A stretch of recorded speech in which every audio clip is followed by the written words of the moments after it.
હરીભાઈ હે ઓલા એટલે આ બાઈક કેનું છે એટલે દેવાવાળી ના કરો બાઈક કેનું છે દેવાવાળી બાઈક કેનું છે આયુ બાઈક કેનું છે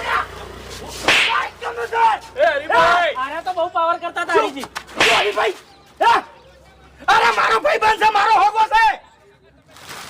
એની લૂંટ કરશો તમે એની લૂંટ કરશો ને આટલી બધી તાકાત આવી એટલે તમારા હગન કેવું તો પડે ને પણ અમન પણ અમારો તો ધંધો છે વાત એટલે કરો ગમો આ બધું ચાલના શીખી કીધું આ ગામનો હું મહેમાન છું. એટલે તમે હરીભાઈનું નામ નતું લીધું હો એટલે વાપરી મારી એટલે વાત હરીભાઈ એટલે ત્યાંથી કહી દઉં પ્રેમથી પટાવો બરાબર સમાધાન કરી એટલે પ્રેમથી નહીં પટાવવાનું હરીબા હાથ ના ઉપાડો જો એ કહીએ બરોબર શું કરી લે એટલે પછી